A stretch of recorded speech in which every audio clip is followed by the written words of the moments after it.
Alléluia. Bien-aimé, le Seigneur regarde la détermination. Le Seigneur regarde la détermination. Est-ce que tu es vraiment déterminé? Est-ce que tu es vraiment déterminé? Puisqu'il a dit, celui qui met la main à la charrue et qui regarde en arrière n'est pas digne du royaume des cieux. Aujourd'hui, tu es chrétien. Tu as donné ta vie à Jésus. Mais lorsqu'il y a la persécution, automatiquement, tu te rétractes. Tu prends position. Tu te retires. Tu commences à douter. Est-ce que tu es vraiment déterminé à suivre Jésus, à marcher avec Jésus? Le Seigneur regarde la patience. Est-ce que tu es patient? Est-ce que tu es endurant? Est-ce que tu es endurant dans la marche chrétienne? Lorsque les épreuves surviendront, est-ce que tu pourras résister? Le Seigneur regarde toutes ces choses.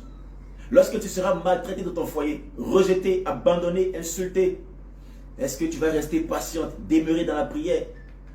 Est-ce que tu ne vas pas aller crier à tous les toits pour dire qu'on m'a abandonné? Et donc moi je lâche la main de Dieu.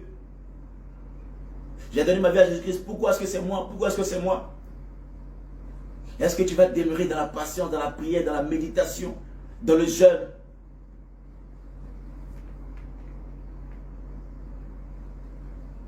Afin que l'Éternel vienne te secourir. La patience. La persévérance. Est-ce que le Seigneur voit la persévérance en toi? Est-ce que tu es persévérant? Est-ce que tu es persévérant? Lorsqu'on dit des choses contre toi, lorsque tu es calomnié, lorsque tu es rejeté, lorsque tu es abandonné, est-ce que tu es prêt à vite relâcher? Est-ce que tu es prêt à vite relâcher, à lâcher prise? Parce qu'on a dit des choses contre toi. Et donc toi, tu abandonnes la main de Dieu automatiquement.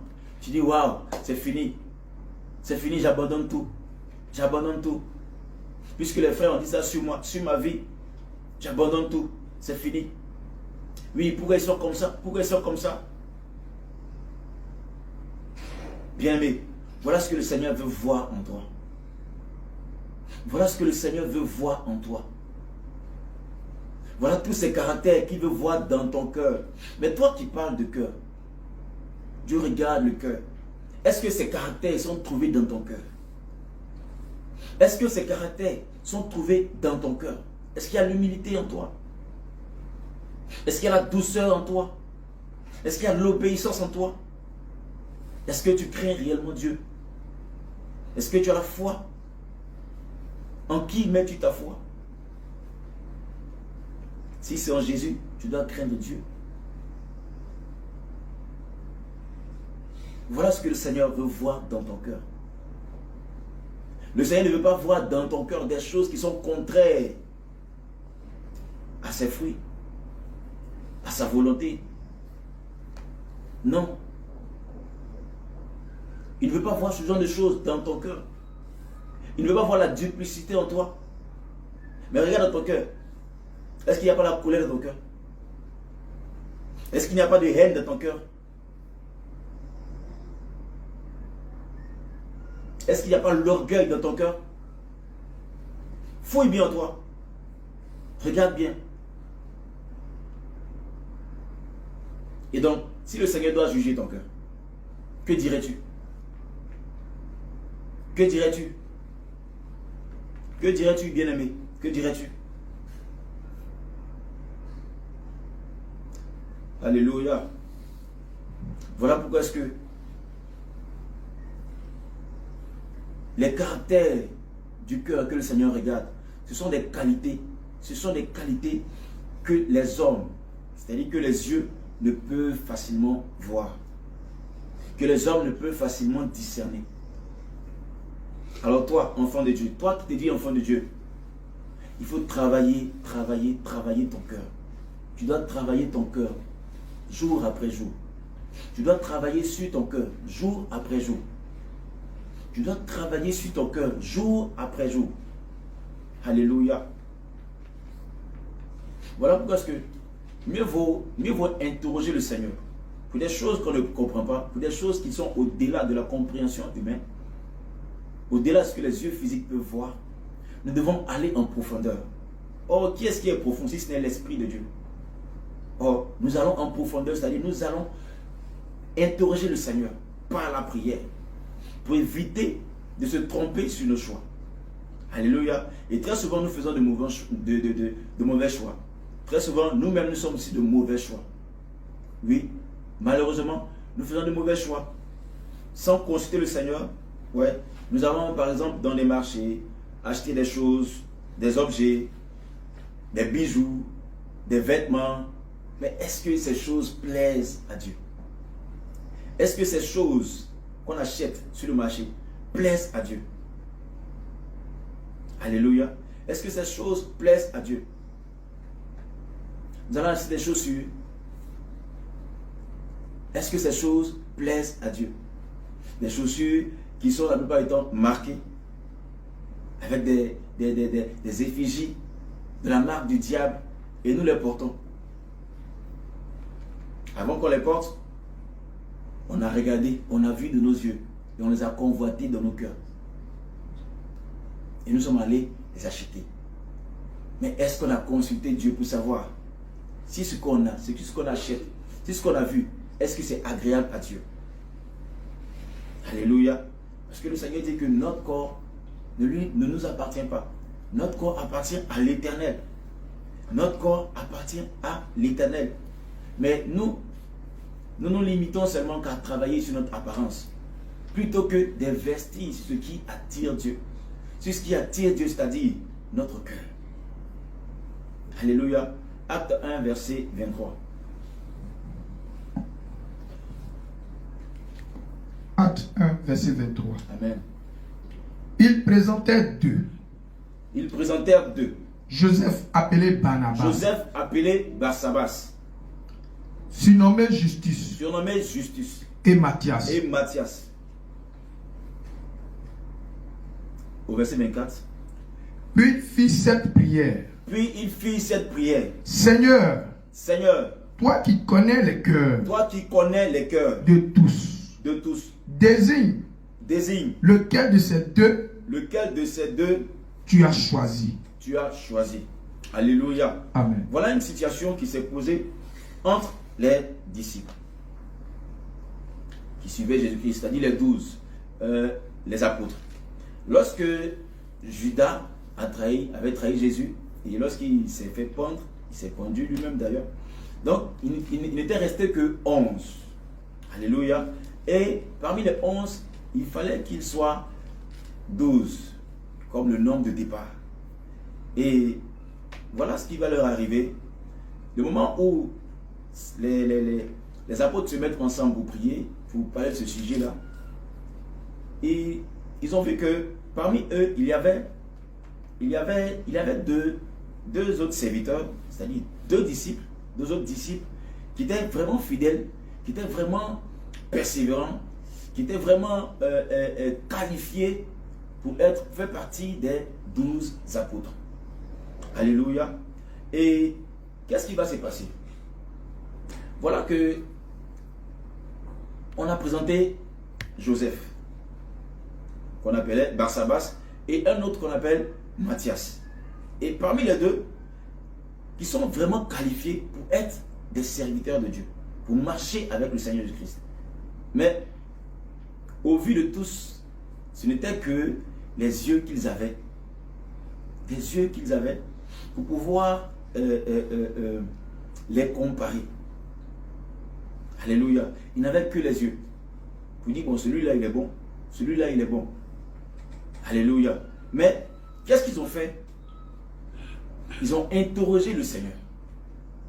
Ils ont interrogé le Seigneur par la prière. Voilà pourquoi au verset 24, il est dit, puis il fit cette prière, Seigneur, toi qui connais les cœurs de tous. Le Seigneur seul qui connaît les cœurs de tous. Alléluia. Eux, ils ne pouvaient voir seulement que l'apparence de Joseph et l'apparence de Matthias. Alléluia. Et les œuvres qu'il faisait qui étaient manifestes. Mais l'intérieur, c'est-à-dire quoi? celui qui était apte à occuper ce poste, seul l'Éternel le savait. Et par humilité de cœur qu'ils ont eu, ils se sont approchés de Dieu. C'est ce que les hommes ne font pas aujourd'hui d'ailleurs. Par humilité, ils se sont approchés de Dieu par la prière et qui lui ont demandé, Seigneur, des deux, qui pouvons-nous prendre? Et celui qui connaît les cœurs a opté sur Matthias et qui a rejoint les 12. Alléluia. Voilà pourquoi il ne faut pas faire le choix selon la vue des choses, mais plutôt le cœur. C'est ce que le passage de 1 Samuel 16 signifie. Mais ne dis pas que, puisque Dieu regarde au cœur, ça veut dire que Dieu va regarder un cœur qui est rouge, un cœur qui est vert, un cœur qui est bleu, un cœur qui est noir ou un cœur qui est blanc. Non, le Seigneur ne regarde pas ça. Mais il regarde les qualités. Des qualités, des caractères qu'il recherche pour pouvoir t'utiliser. Alléluia. Et quand le Seigneur ne trouve pas ces choses-là en toi, il ne peut pas travailler avec toi. Il ne peut pas travailler avec toi. Alléluia. Ésaïe 29, verset 13. Du cœur. Ésaïe 29, verset 13. Alléluia. Amen. Ésaïe chapitre 29, verset 13. Le Seigneur dit, quand ce peuple s'approche de moi, il m'honore de la bouche. M'honore de la bouche. Et des lèvres. Et des lèvres.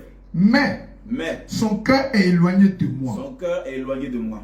Et la crainte qu'il a de moi n'est qu'un précepte de tradition humaine. Alléluia. Et bien évidemment, malheureusement, beaucoup de chrétiens aujourd'hui n'adorent pas Dieu comme le Seigneur le veut. N'adorent pas Dieu avec le cœur. Oui, mais tu veux, le Seigneur regarde le cœur, Dieu regarde le cœur. Mais est-ce que tu obéis? Est-ce que l'obéissance se trouve dans ton cœur? Est-ce que la crainte de Dieu se trouve en toi? Aujourd'hui, il y a des chrétiens qui disent que les vrais adorateurs adoreront le Père en esprit et en vérité. Encore, sans toutefois comprendre le sens. Mais est-ce que tu adores le Seigneur selon sa volonté? Ou est-ce que tu adores Dieu juste au bout de tes lèvres, juste pour qu'on puisse savoir ou connaître que tu es chrétien, ou qu'on affiche le nom de chrétien sur toi, sur ton identité, et dit que oui, tu es chrétien? Mais est-ce que tu te soumets à sa parole? Est-ce que tu te soumets à sa parole? Est-ce que tu n'es pas simplement un religieux qui se lève le matin, le dimanche, et qui va à l'église, qui va écouter la parole, et il ouvre sa Bible, et lorsqu'il rentre il sort de l'église, il ferme sa Bible, c'est fini, dans le placard, et encore le dimanche prochain? Est-ce que tu es un chrétien comme ça? Regarde bien. Regarde bien. Tu parles de cœur. Est-ce que tu es le chrétien? C'est-à-dire qui suit les parents parce qu'il est né dans une religion.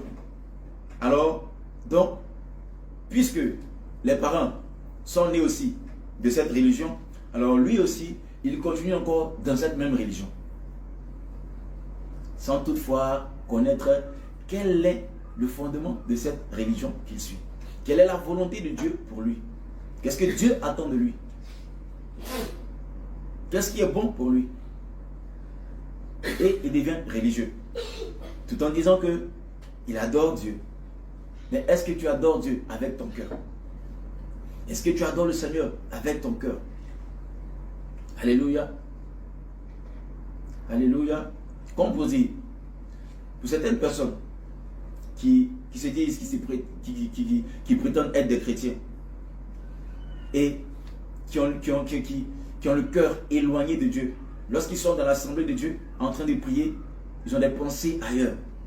Ils ont des pensées ailleurs, des pensées en train de s'imaginer, en train de regarder la télévision. Soit il est l'heure, il faut que j'aille manger, il faut que j'aille à la plage.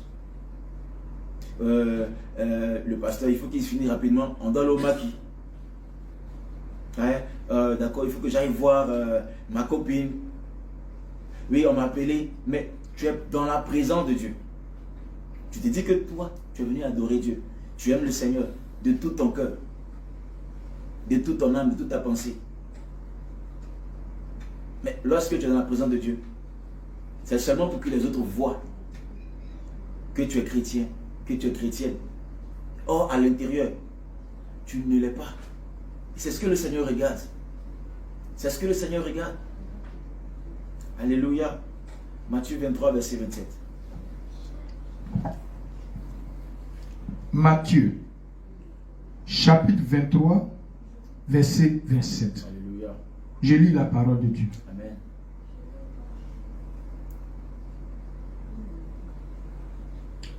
Malheur à vous, Malheur à vous, scribes scribes et et pharisiens, pharisiens hypocrites, hypocrites, parce que parce que vous ressemblez vous ressemblez à des sépulcres à des sépulcres blanchis, blanchis qui paraissent beaux qui paraissent beaux au dehors dehors et qui au dedans et qui au dedans sont pleins d'ossements, sont pleins d'ossements, de de mort mort, et de toute espèce toute d'impureté. espèce d'impureté.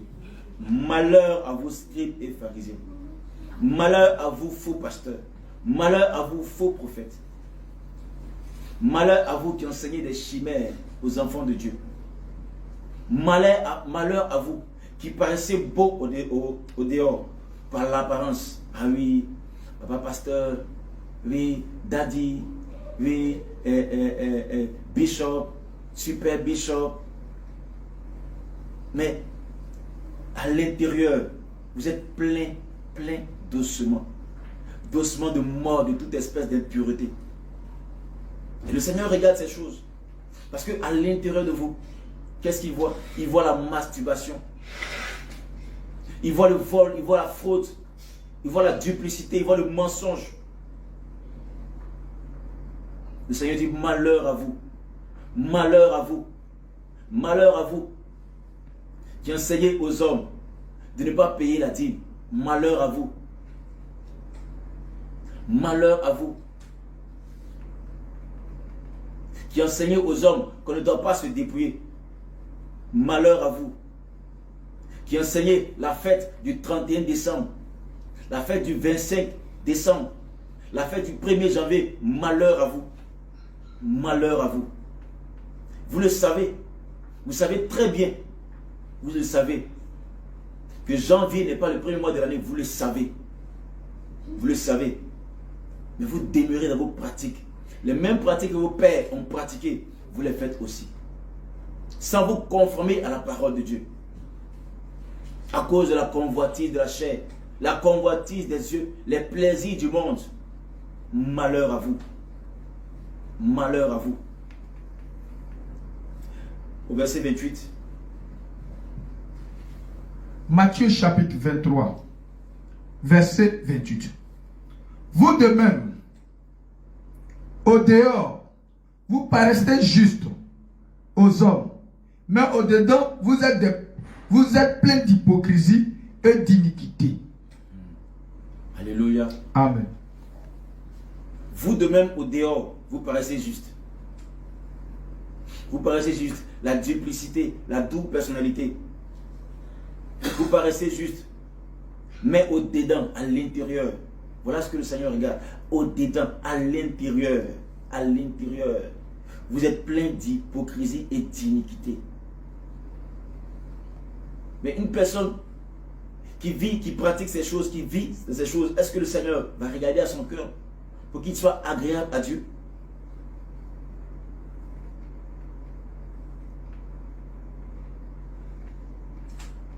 Toi qui enseignes de ne pas se quereller, toi qui enseignes de ne pas mentir, toi qui enseignes de ne pas tabasser son épouse, mais tu tabasses ta femme.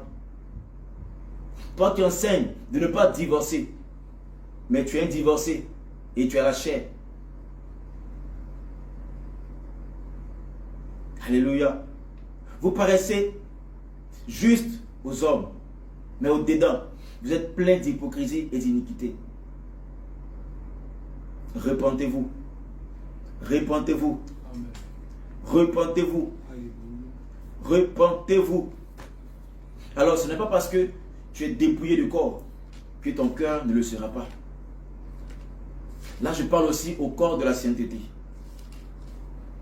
Bien entendu, tu peux avoir l'aspect physique qui est dépouillé, c'est-à-dire voilé, des vêtements décents et tout ça, mais l'intérieur n'y est pas. Mais tu es dans l'église et il y a la calomnie, il y a le mensonge, il y a l'hypocrisie, il y a la jalousie, il y a la haine dans ton cœur. Et tu prétends être juste. Et tu prétends être juste. Mais Dieu regarde le cœur. Voilà ce que le Seigneur regarde. Et si le Seigneur voit cette chose-là en toi, est-ce que tu seras agréable à lui? Est-ce que tu vas plaire à l'Éternel? Est-ce que tu vas plaire à l'Éternel? Si le dimanche, tu t'habilles en peau d'agneau et que les autres jours, tu es en peau de loup, en vêtements déguisés, le dimanche, on te voit bien habillé, bien vêtu, bien dépouillé. Mais le samedi, on te voit au maquis, en train de boire, en train de faire le show. Lorsque tu quittes l'assemblée des saints, tu te retrouves automatiquement dans l'assemblée des souillés. Tu vas te mettre le parfum parce que tu as un rendez-vous d'embauche. Donc, il faut que tu te portes une perruque rapidement. Il faut que tu portes des mèches. Parce que tu as un rendez-vous sérieux. Parce que tu dois aller en famille. Et puisque, comme tu as abandonné le monde pour venir à Jésus, donc il faut qu'on voie que, puisque les parents t'ont dit, mais tu as changé, tu es devenu bizarre, regardez comment tu es. Donc il faut que toi aussi, tu redeviennes comme tu étais avant pour plaire aux hommes et non pour plaire à Dieu. Et le dimanche, là tu viens, tu es tout le temps voilé, bien, non maquillé. Mais les autres jours, tu as une autre personnalité, une femme de colère, une femme de querelle, un homme bagarreur, un homme qui ne pardonne pas. Tu gardes les rancunes. Et devant les gens, tu parais juste. Mais le Seigneur connaît ton cœur. Le Seigneur connaît ton cœur. Le Seigneur connaît ton cœur. Alléluia. Et dans ton cœur, ce qu'il y a dans ton cœur, que le Seigneur ne veut pas voir. Regarde bien dans ton cœur. Est-ce que dans ton cœur, il y a la colère? Est-ce que dans ton cœur, il y a la haine? Est-ce qu'il y a la rancune? Est-ce qu'il y a la jalousie? Est-ce qu'il y a la duplicité? Est-ce qu'il y a l'orgueil? Est-ce qu'il y a la suspicion? Est-ce qu'il y a le mépris? Est-ce qu'il y a les pensées impures? Des pensées immorales, des pensées sexuelles? Est-ce qu'il y a la convoitise? Est-ce qu'il y a l'hypocrisie en toi? Regarde bien au-dedans de toi. Regarde bien. Toi-même connais ton cœur. Toi-même sais ce qui te fatigue. Regarde bien au-dedans de toi. Est-ce que tu es pur devant Dieu? Est-ce que ton cœur est pur devant Dieu? Dans cette situation, est-ce que ton cœur est pur devant Dieu? Est-ce que ton cœur est pur devant Dieu? Alléluia. Est-ce que ton cœur est pur devant Dieu?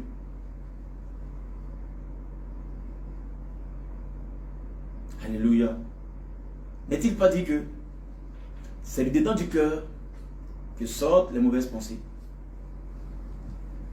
Alléluia. N'est-il pas dit que c'est du dedans du cœur que sortent les mauvaises pensées? Alléluia. On va prendre Marc 7, verset 21 à 22.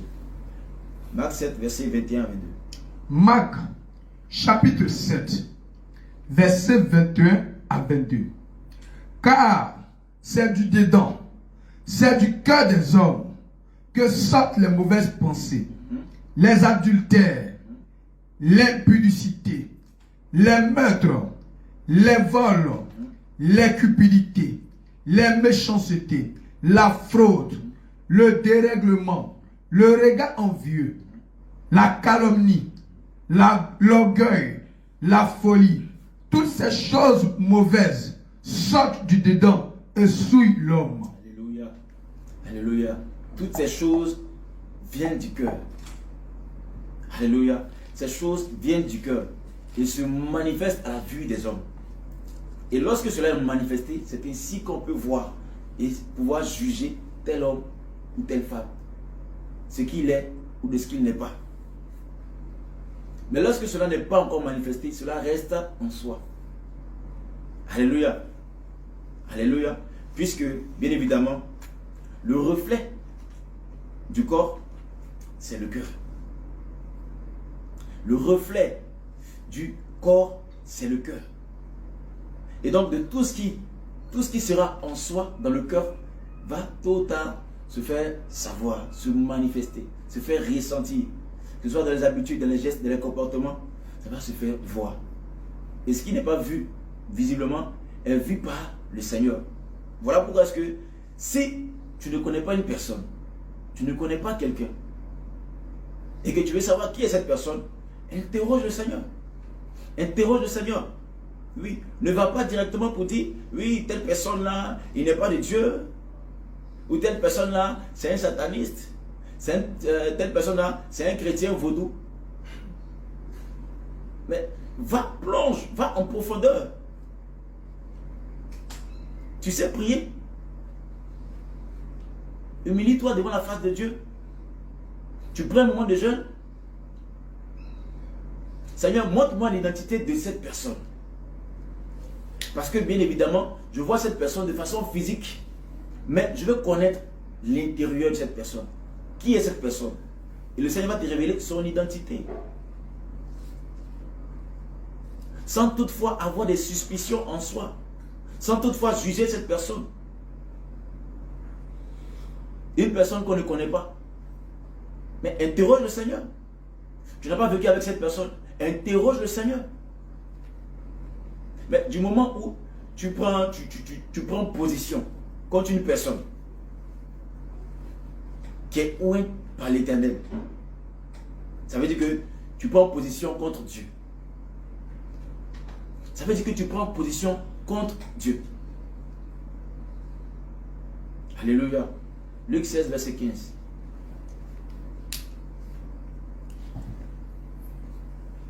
Luc, chapitre 16, verset 15. Amen.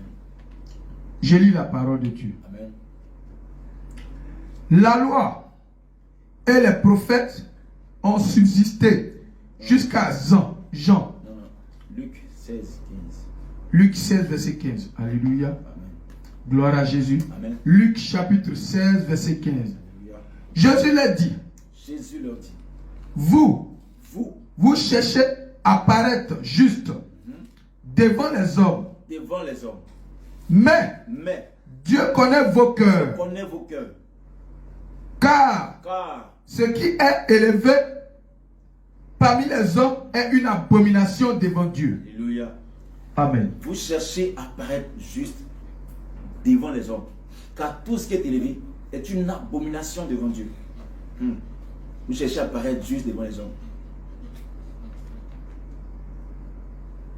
Vous allez juger vos frères.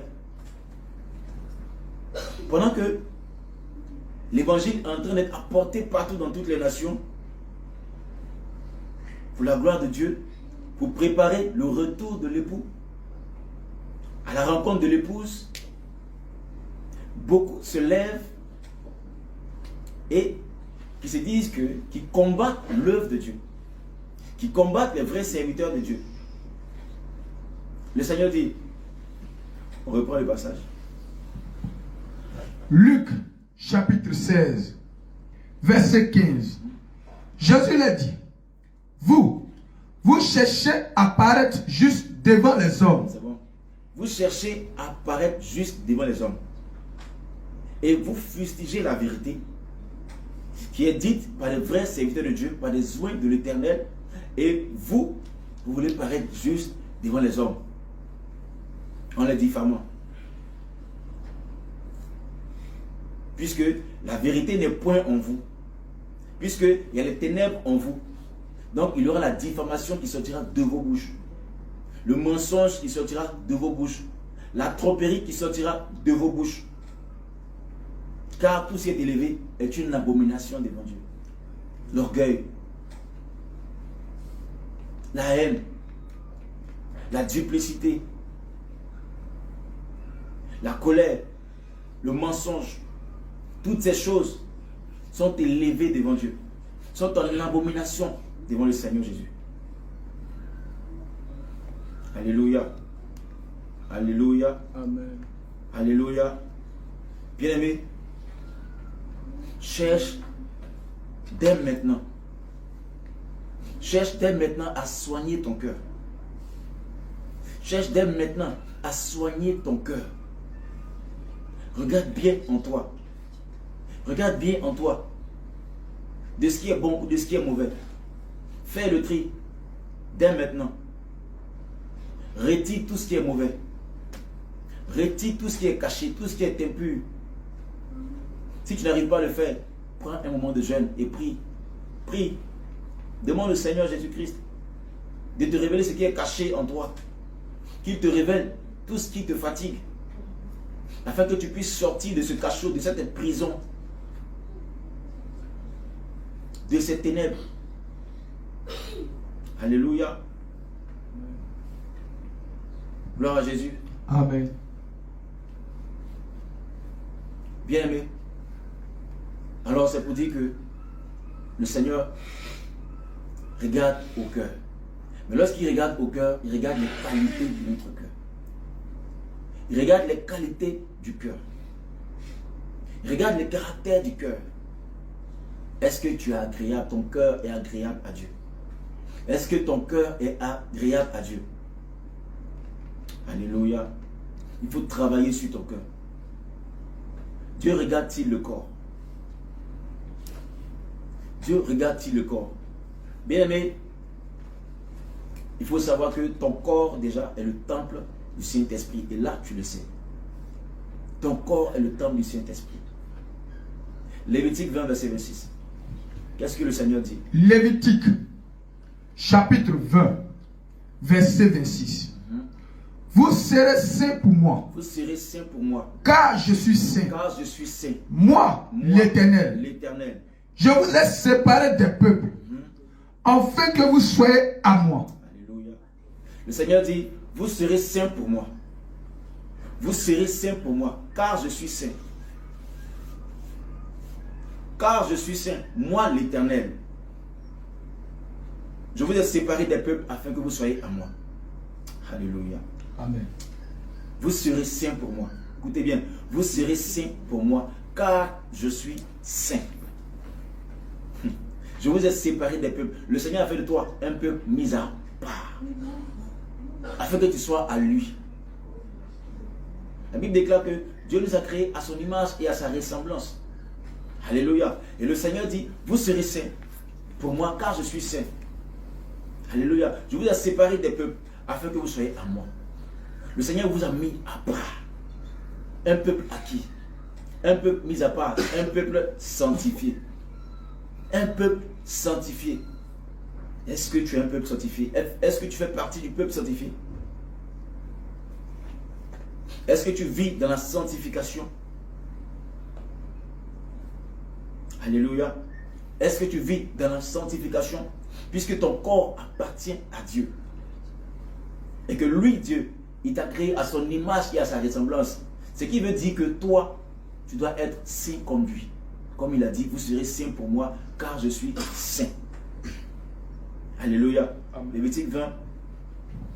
Lévitique chapitre 20, verset 7 à 8. Vous vous sanctifierez. Vous vous sanctifierez.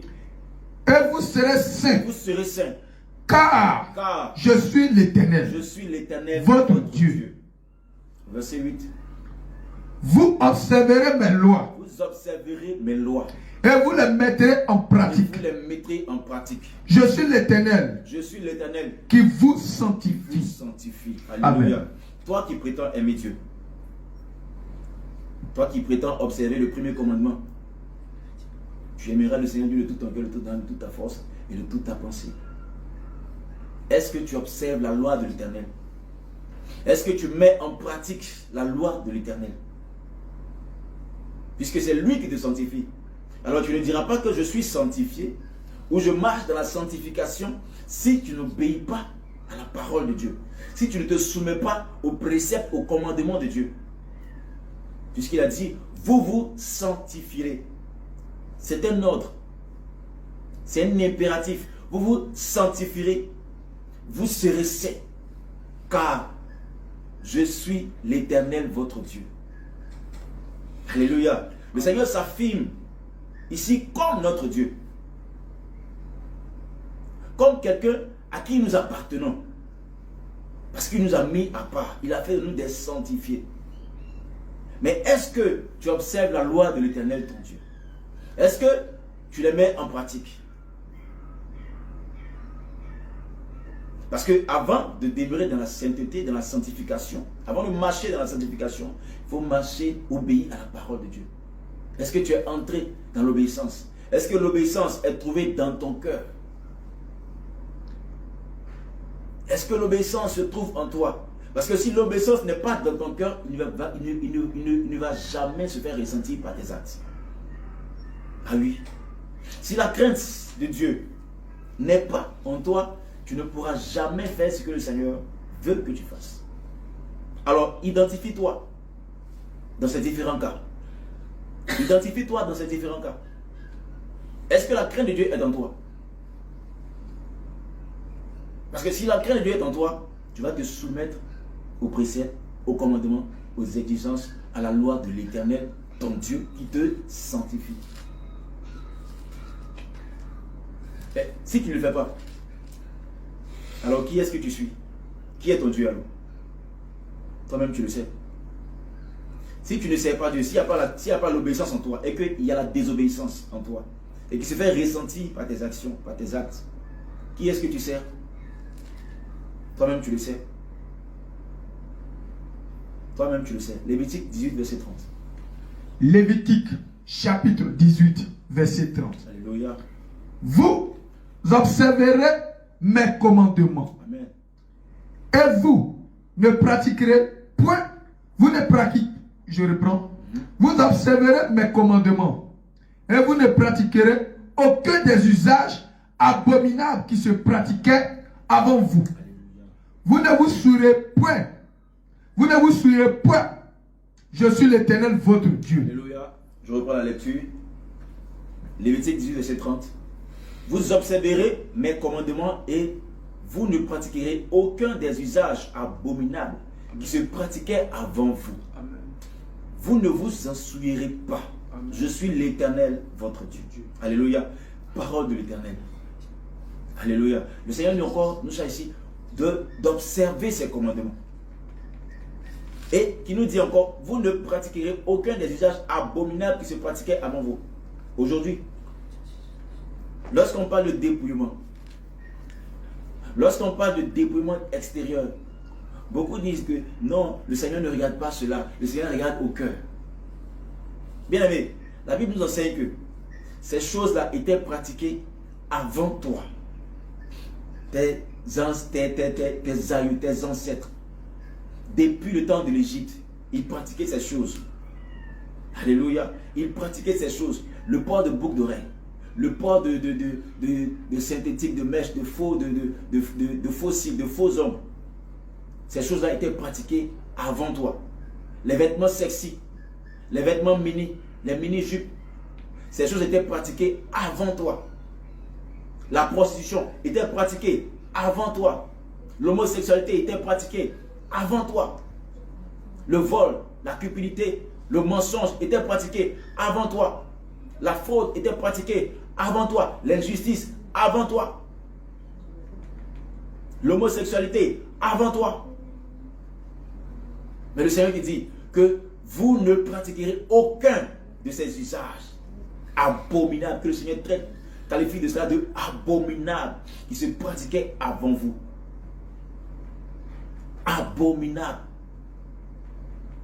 Mais vous, étant devenu chrétien, vous demeurez encore dans ces choses. Une femme qui porte des pantalons, oh, vous le savez très bien, dans Deutéronome 22, verset 5, que la femme ne portera pas de vêtements d'homme, ni la femme, ni l'homme des vêtements de femme. Quiconque fait ces choses est en abomination. Voilà encore abomination qui se répète. Est en abomination à l'Éternel, ton Dieu. Alors, vous le savez, mais vous le faites. Non, Dieu ne regarde pas cela. Dieu ne regarde pas les pantalons. Dieu ne regarde pas parce que j'ai porté des talons. Mais par contre, on t'enseigne que les talons sont à la base des sabots que les démons ont. Alors donc, quelqu'un qui porte des talons se met des sabots aux pieds spirituellement. Alléluia. Puisque vous ne savez pas ces choses, interrogez le Seigneur pour qu'il vous révèle les choses cachées. Parce que les choses cachées sont révélées à qui? Aux enfants de Dieu.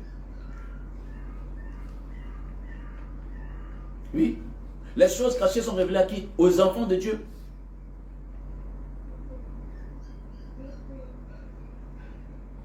Alléluia. Parce que Dieu les a cachés à qui? Aux sages et aux intelligents. Ceux qui se croient intelligents, tout connaître. Moi j'ai 20 ans de ministère. Moi j'ai 40 ans de ministère. Moi j'ai 45 ans de ministère. J'ai 50 ans de ministère. Mais à la base, qui sont vides. Qui sont vides. Un enfant qui marche dans la sanctification, dans la sainteté, qu'il ait 2 mois de ministère, le Seigneur va lui révéler des années de ministère. Toi, tes années de 50 ans, le Seigneur va lui révéler tout. Ce que tu aurais pu connaître en 50 ans, le Seigneur peut lui révéler ça. En un seul mois, en une seule semaine, en une seule nuit.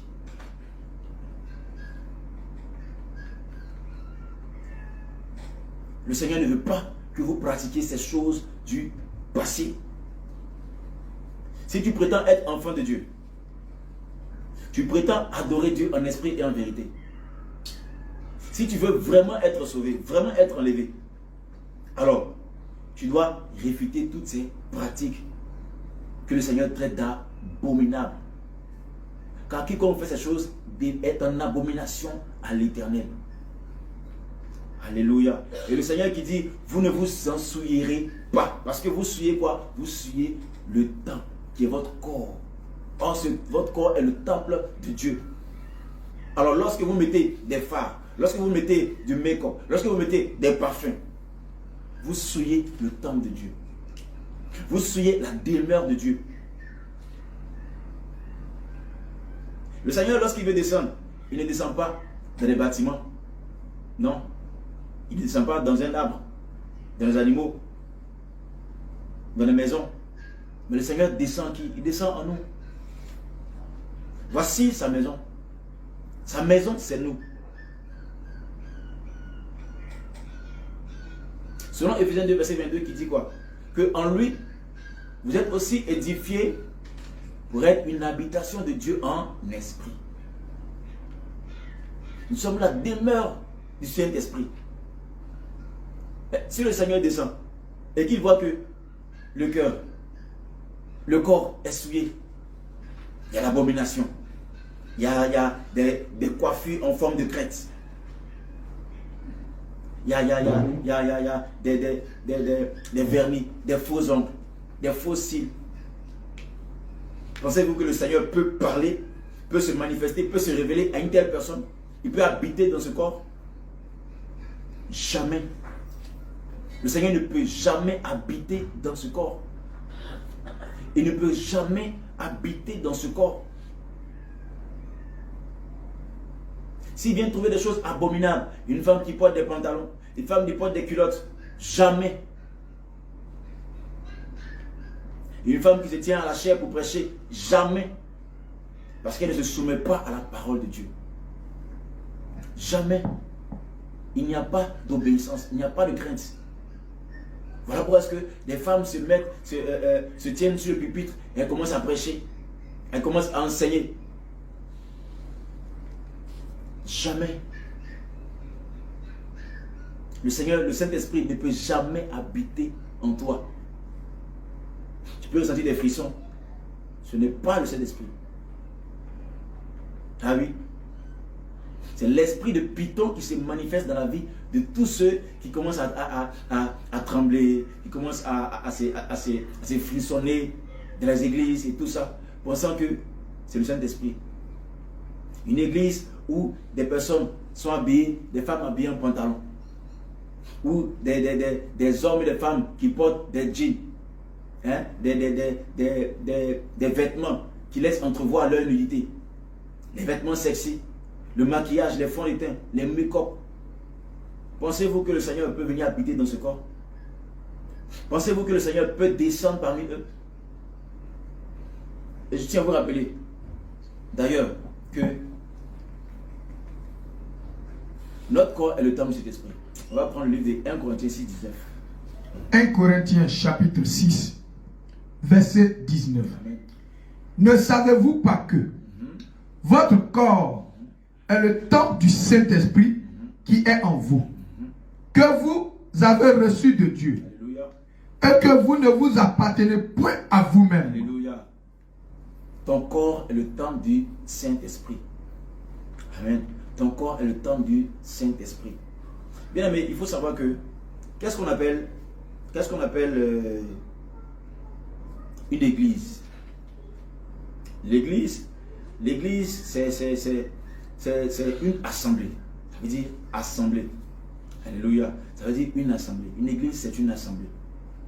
Une assemblée de plusieurs personnes.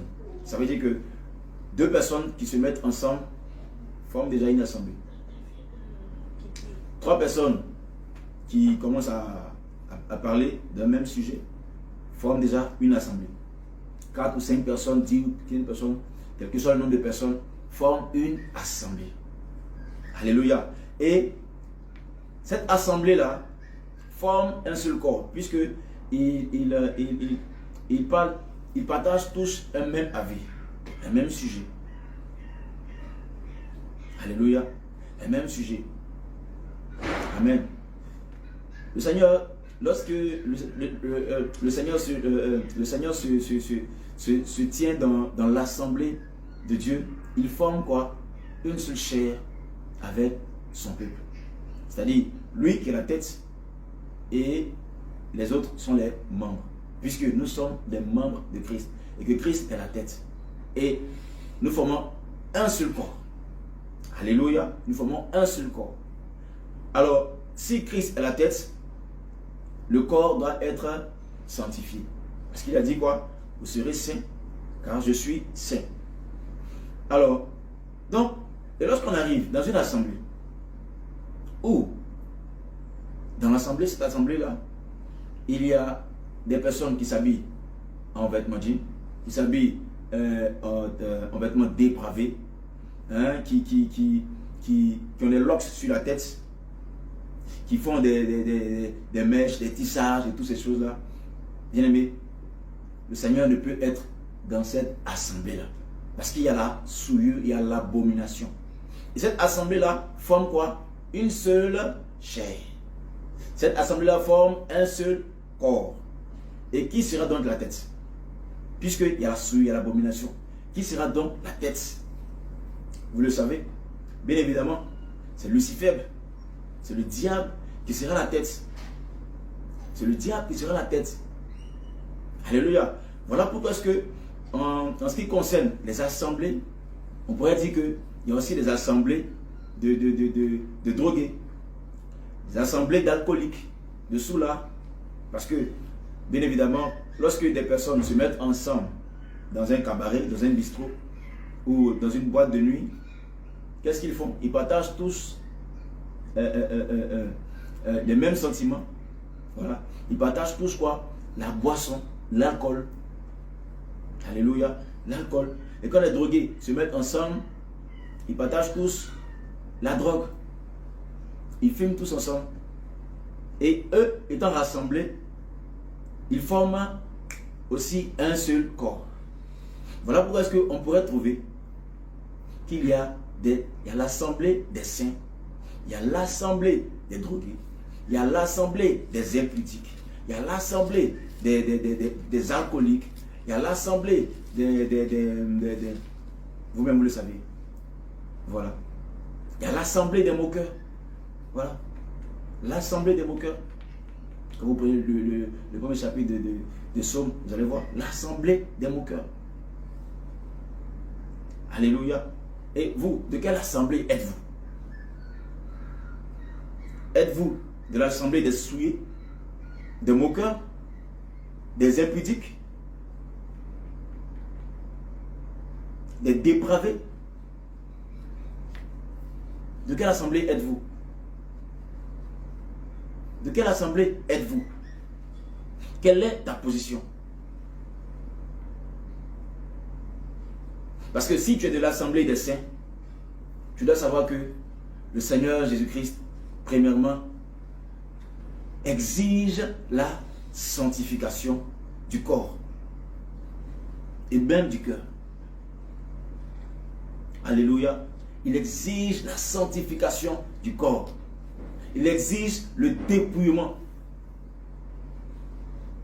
Mais tu vas demeurer dans l'assemblée des saints. Une vraie assemblée des saints qui va te permettre d'entrer avec une bague, avec des chaînes, des bijoux. Ce n'est pas l'assemblée des saints. Parce que la sainteté ne se discute pas. Elle ne se discute pas. Tu es saint ou tu es souillé.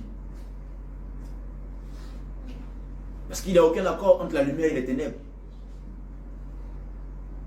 Et d'ailleurs, la lumière et les ténèbres ne peuvent cohabiter. Ils ne peuvent cohabiter. Voilà pourquoi est-ce que le livre de 2 Corinthiens 6, 2 Corinthiens 6, verset 16, qui dit que il n'y a aucun accord entre le temple de Dieu et les idoles. Puisque nous sommes le temple de Dieu. Alors ces idoles qui représentent des bijoux, des bagues, des chaînes, des boucles d'oreilles, des mèches, des montres en or, toutes ces choses, de l'or que nous mettons sur nous, toutes ces choses représentent des idoles. Or Dieu ne partage pas sa gloire. Notre Dieu est un Dieu jaloux qui ne partage pas sa gloire. Et lorsqu'il trouve de l'impureté, lorsqu'il trouve une idole automatiquement sur toi, le Seigneur fait quoi? Il se retire. Parce qu'il ne partage pas sa gloire. Il n'habite pas dans un corps souillé. Il n'habite pas dans un corps souillé. Alors je te parle ainsi pour que tu voies ta position. Pour que tu voies ta position, pour que tu voies ton état. Puisque tu te dis que le Seigneur ne se révèle pas à toi, il ne te parle pas. Et que tu ne fais que faire des cauchemars où on t'attaque, on te poursuit en rêve. Mais quelle est ta position? Quelle est ta position? Est-ce que le Saint-Esprit il est là? Est-ce que réellement tu marches dans la sanctification? Parce que bien évidemment, avant de marcher dans la sanctification, il faut d'abord passer par la repentance sincère. Est-ce que tu es passé par la repentance? Est-ce que tu es passé par la repentance? Tu es passé par la confession? Tu as reconnu tous tes péchés? Est-ce que tu as renoncé à tes péchés pour passer ensuite à la délivrance? Afin que le Saint-Esprit vienne maintenant posséder ton corps, qui est son temple, et que tu marches désormais dans la sanctification. Alors revois ta situation, revois ta position, revois ta position. Alléluia. Bien-aimé, aujourd'hui, j'aimerais rappeler que pour tous ceux qui viennent de nous prendre déjà en ligne, nous sommes à un enseignement aujourd'hui qui s'intitule « Dieu regarde-t-il le cœur ou le corps ?» Alléluia. Alléluia. Gloire à Jésus. Alors, si le Seigneur Jésus-Christ, il est la tête, c'est que tout le corps doit être trouvé dans la sainteté. Alléluia. Parce que si l'un des membres du corps est malade, est-ce que le corps entier peut fonctionner normalement? Il ne peut pas fonctionner. Si un pied est malade, est-ce que tout le corps est en bon état? Non. Voilà pourquoi est-ce que le corps du Christ que nous sommes doit être en bon état. Tout entier. Sans faille. Sans faille. Alléluia. Sans faille. Il n'y a pas de demi-mesure. Il n'y a pas de demi-mesure. Il n'y a pas de demi-mesure. 1 Pierre 1, verset 14.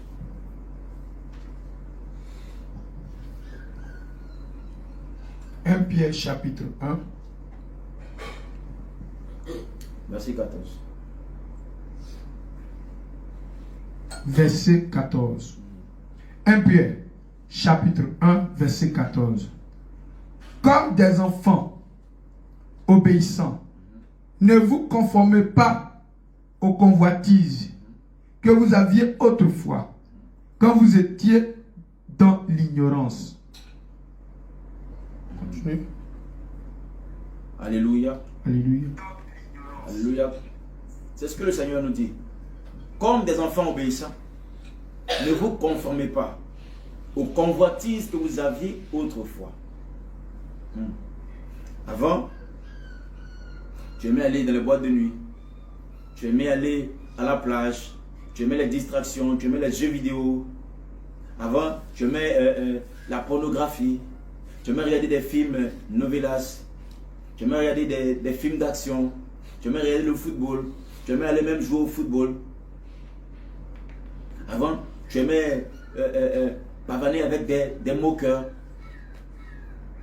Avant, tu aimais critiquer. Avant, tu aimais la jalousie.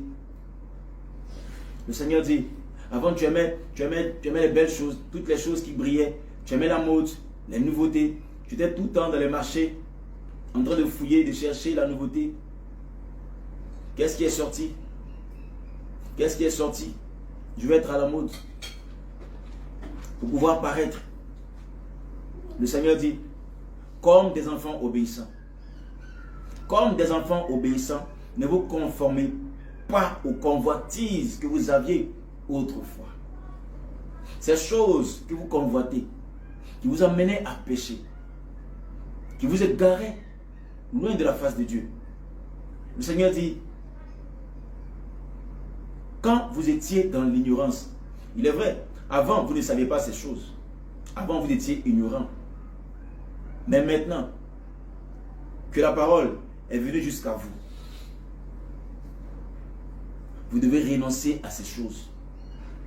Maintenant que la parole est venue jusqu'à vous, à vos oreilles, à votre cœur, il n'y a plus donc d'excuses. Vous devez renoncer à ces choses et sortir du monde et l'influence de ce monde. Alléluia. 1 Jean 2, verset 15 à 16. 1 Jean, chapitre 2, verset 15 à 16. Alléluia. Voilà ce que le Seigneur dit. 1 Jean, chapitre 2, verset 15 à 16. Amen. N'aimez point le monde, N'aimez point le monde, ni les choses qui sont dans le monde. ni les choses qui sont dans le monde. Si quelqu'un aime le monde, Si quelqu'un aime le monde, l'amour du Père n'est point en lui. l'amour du Père n'est point en lui. Car tout ce qui est dans le monde, Car tout ce qui est dans le monde, la convoitise de la chair, la convoitise de la chair, la convoitise des yeux la convoitise des yeux et l'orgueil de la et vie l'orgueil de la vie ne vient point du ne Père, vient point du Père, mais vient du mais monde. vient du monde. Alléluia. Amen.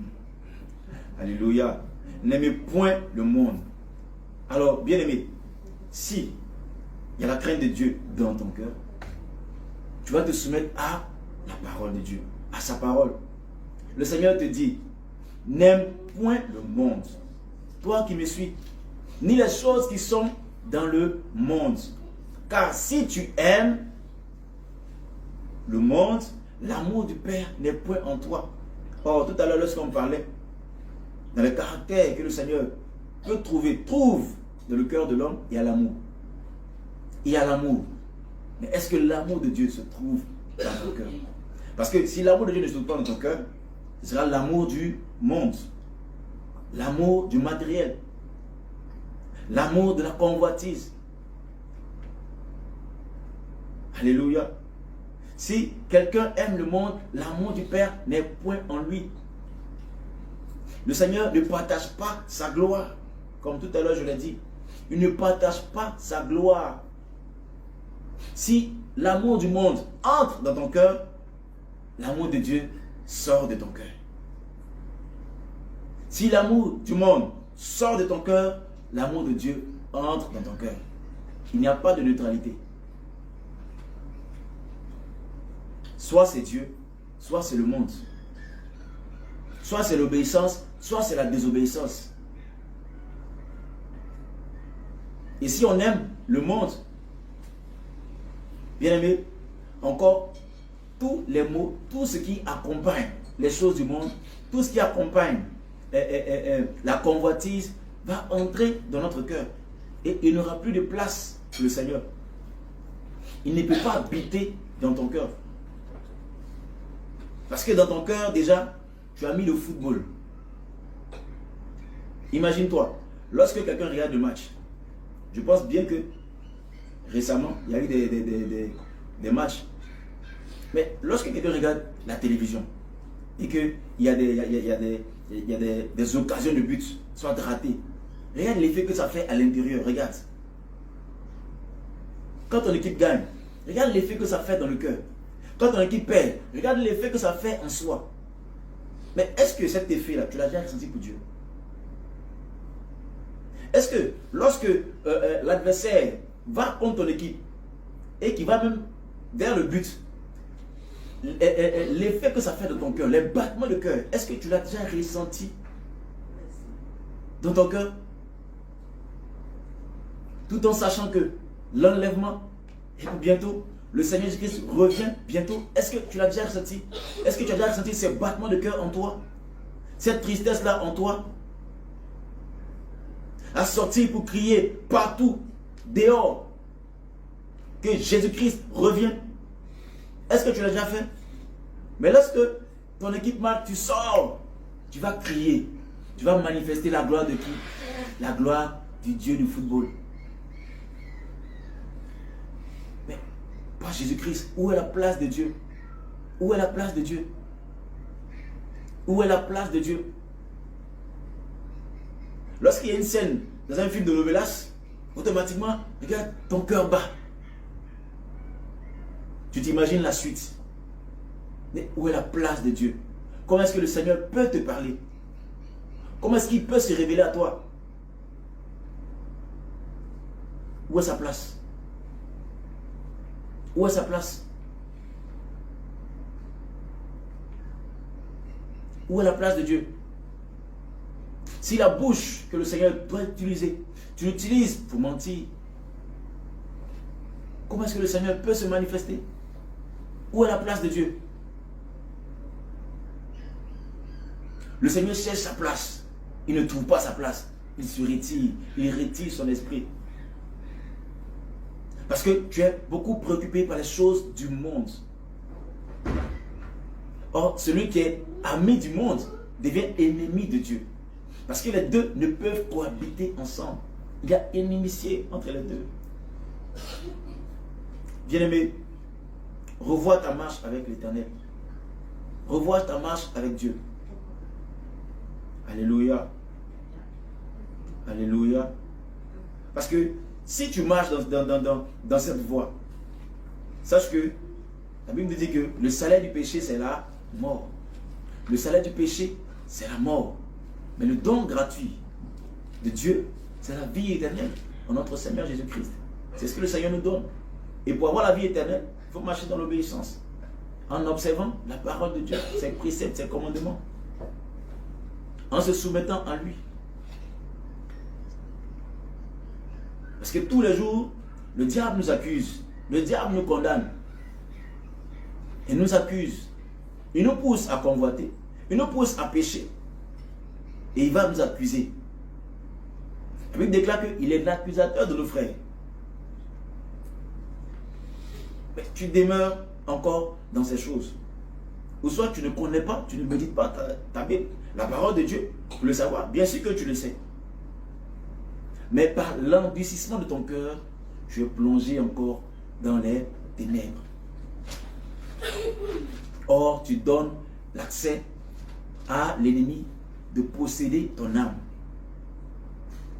Or, si ton âme est obscurcie, quand on parle d'un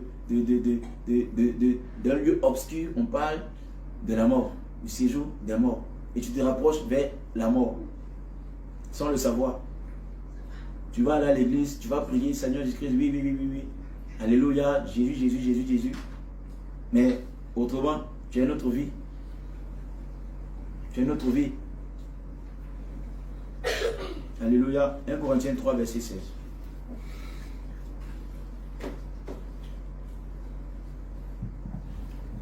Corinthiens, chapitre 3, verset 16. 1 Corinthiens, chapitre 3, verset 16 à 17. Amen. Ne savez-vous pas que vous êtes le temple de Dieu, Alléluia. et que l'Esprit de Dieu habite en vous? Amen. Si quelqu'un détruit le temple de Dieu, Dieu le détruira, car le temple de Dieu est saint, et c'est ce que vous êtes.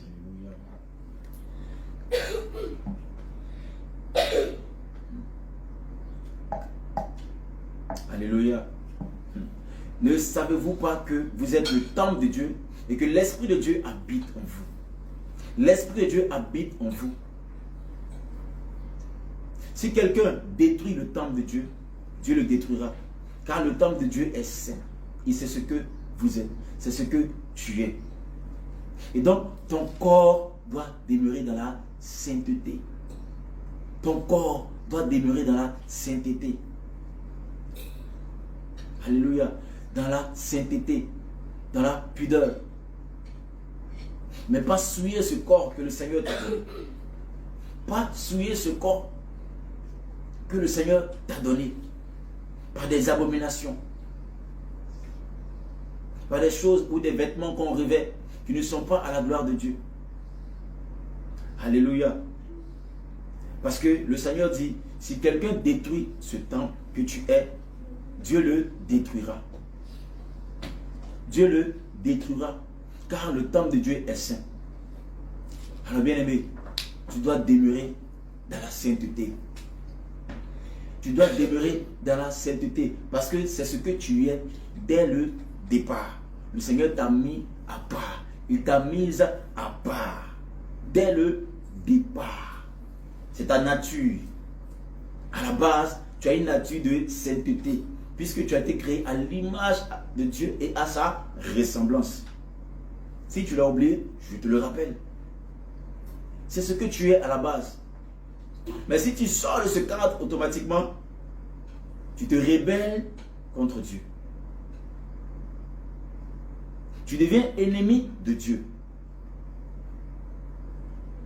Et donc la parole de Dieu, qui dit que le salaire du péché c'est la mort, te jugera. Alléluia. Et qu'est-ce qui peut détruire le corps? Qu'est-ce qui peut détruire le corps? Alléluia. 1 Corinthiens 6, 19 à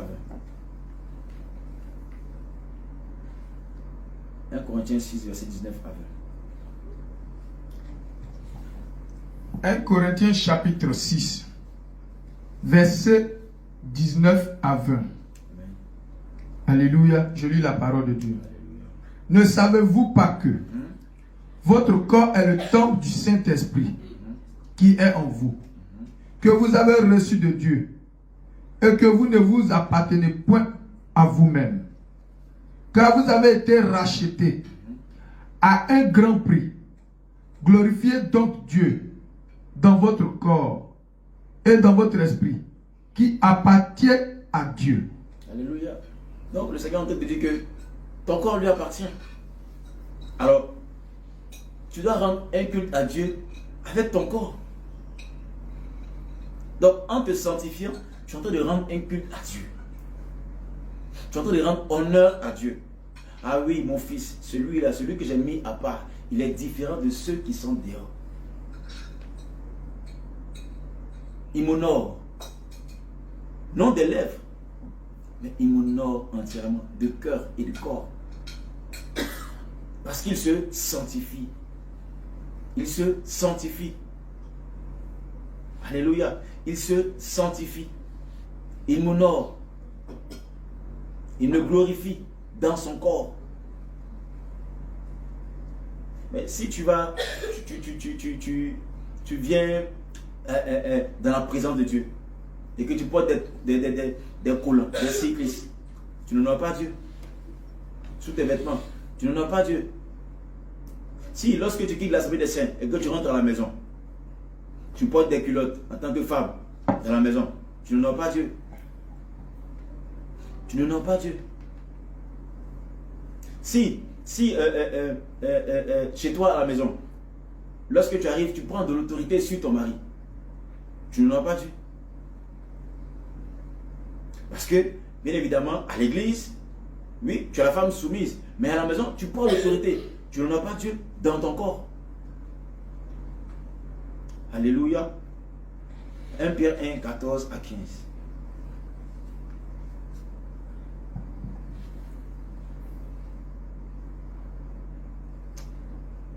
Pardon, c'est le jeu. 1 Corinthiens 6, 9 à 10. 1 Corinthiens chapitre 6. 9 à 10. Verset 9 à 10. Amen. Je lis la parole de Dieu. Alléluia. Ne savez-vous pas que les injustes n'hériteront point le royaume de Dieu? Ne vous y trompez pas. Alléluia. On va aller doucement, doucement. Alléluia. Voici déjà ce qui peut détruire le temple de Dieu. Alléluia. Alléluia.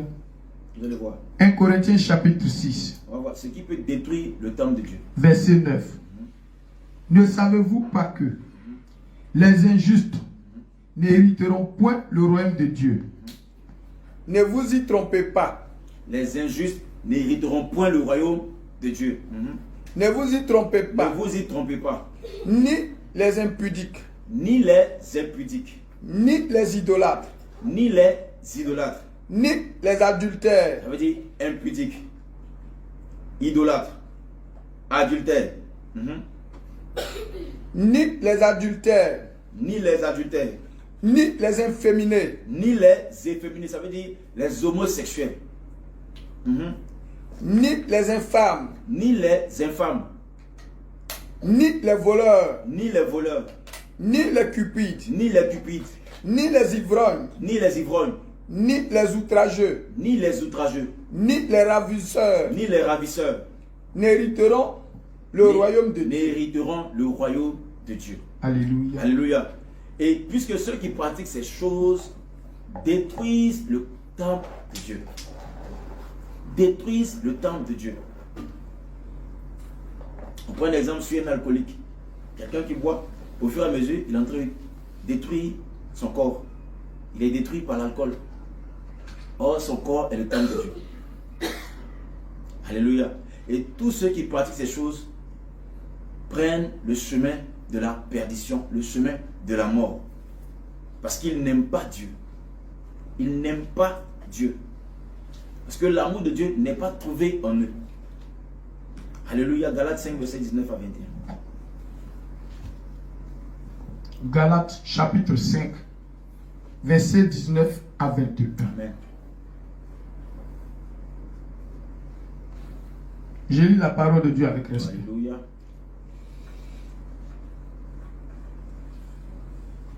Or, Or, les œuvres de la chair les œuvres de la chair sont manifestes. sont manifestes. Ce sont l'impudicité, L'impudicité, l'impureté, l'impureté, la dissolution, la dissolution, l'idolâtrie, l'idolâtrie, la magie, la magie, les inimitiés, les inimitiés, les querelles, les querelles, les jalousies, les jalousies, les animosités, les animosités, les disputes, les disputes, les divisions, les divisions, les sectes, les sectes, l'envie, l'envie, l'ivrognerie, l'ivrognerie, l'excès de table les excès de table, et les choses les semblables. choses semblables.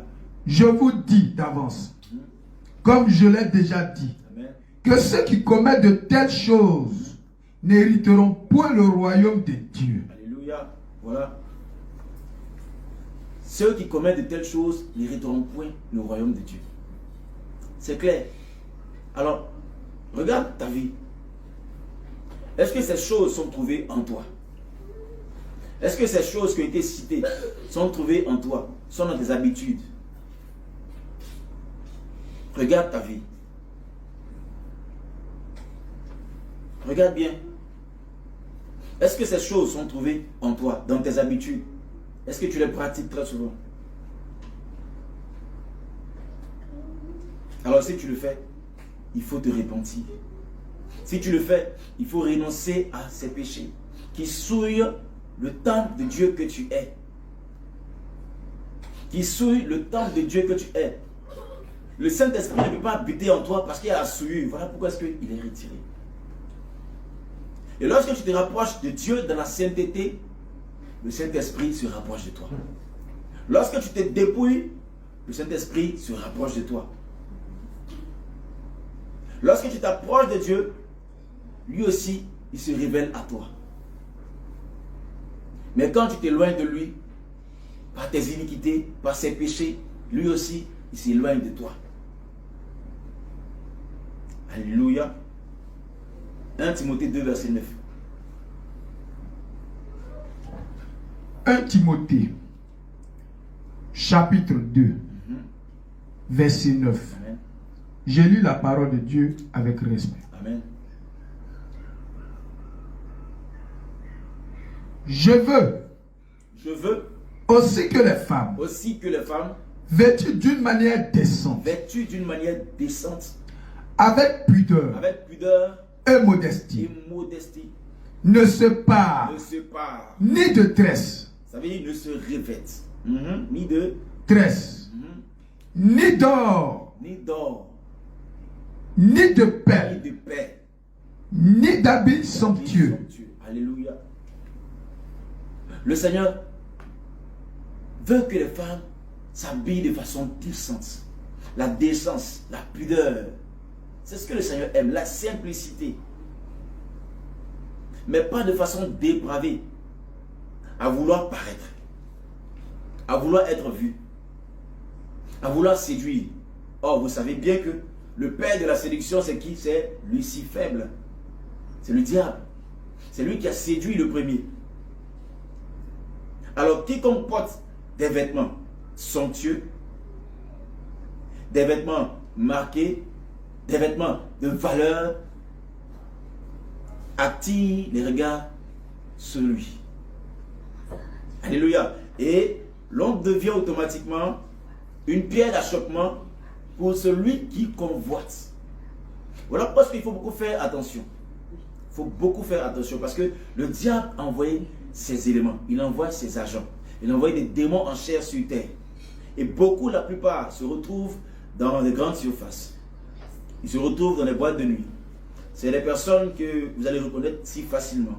Ce sont la plupart du temps des personnes qui ont des voitures, qui vivent dans de beaux appartements.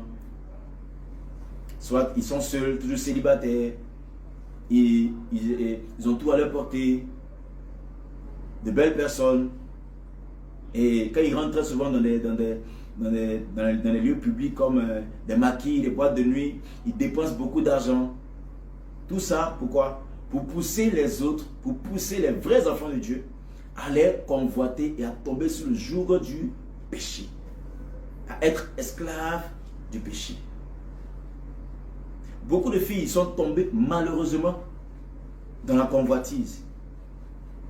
Oui, j'ai une amie, j'ai une copine, elle m'aime bien, elle m'a demandé de venir chez elle et tout ça. Au fur et à mesure, c'est comme ça. Ces personnes vont vous inviter. Au début, elles vont vous donner un peu, tiens ça, tiens un billet, tiens 2 billets. Et après, quand tu vas commencer à avoir soif, elle va te dire, bon, puisque tu en as soif, il faut que tu rentres, je vais te montrer comment ce qu'on fait pour pouvoir avoir de l'eau. Je vais t'envoyer à la source. Et par la convoitise, elles oublient leur Dieu. Et elles entrent très souvent dans la prostitution. Elles entrent dans des sectes où il y a le sang humain à donner, où il y a des sacrifices à faire. Ils vont sacrifier une partie de leur corps, même des hommes, même des jeunes aujourd'hui, à cause de la convoitise, à cause de l'argent, à cause du gain facile. Ils souillent le temple de Dieu. Et ces démons en chair, ils sont nombreux. Ils sont juste à côté de toi. Juste près de toi. ils ne sont même pas loin. Parce qu'ils sont ravitaillés par Lucifer. Et eux, leur mission, c'est de pousser les vrais enfants de Dieu à tomber dans le péché, à s'égarer, et eux, ils continuent leur mission. Voilà pourquoi est-ce que le Seigneur veut que nous soyons très sobres, nous soyons simples, nous soyons prudents comme des serpents. Alléluia. Parce que là où il y a la convoitise, là où il y a l'envie, automatiquement, nous tombons sous le joug du péché. Et nous nous égarons, nous sortons de la volonté de Dieu. Alléluia. Voilà pourquoi est-ce qu'il ne faut pas convoiter. Il ne faut pas envier. Il ne faut pas envier qui que ce soit. Celui qui s'habille simple, il n'envie à personne. Il n'envie à personne. Mais celui qui a l'habitude d'être à la mode, quand il voit automatiquement, il voit directement de nouveaux vêtements, une nouvelle chaussure, une nouvelle montre qui vient de sortir, un nouveau parfum, il va aussi l'utiliser. La convoitise de la chair commence à se manifester en lui. Et il tombe. Le péché qui produit la mort.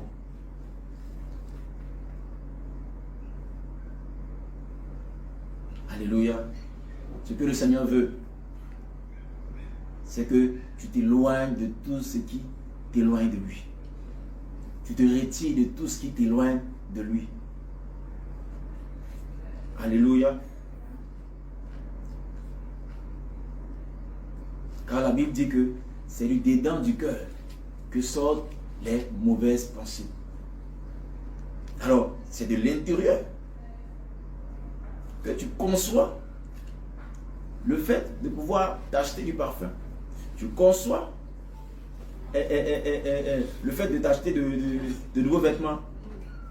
C'est de ton cœur que viennent les querelles, la bagarre. C'est de ton cœur que viennent les mauvaises manières, les mauvaises habitudes de te vêtir, de t'habiller. À vouloir laisser entrevoir ton corps, te dénuder. Ça vient d'où? Ça vient de ton cœur. Ça vient de ton cœur. Et bien aimé, dis-moi, si le Seigneur devait te juger, que dirait-il de ton cœur?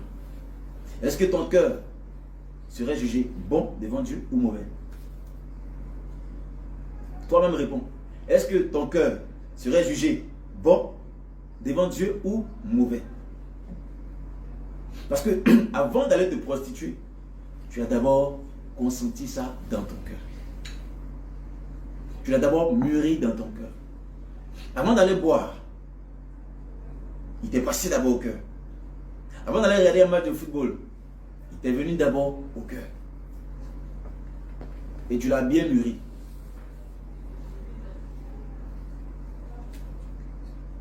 Est-ce que ton cœur serait agréable à Dieu? Est-ce que ton cœur serait agréable à Dieu?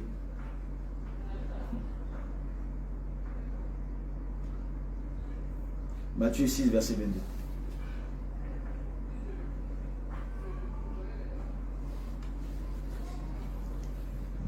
Matthieu, chapitre 6, verset 22. L'œil est la lampe du corps. Si ton œil est en bon état, ton corps, tout ton corps sera éclairé. Alléluia. Mais si ton œil est en mauvais état, tout ton corps sera dans les ténèbres.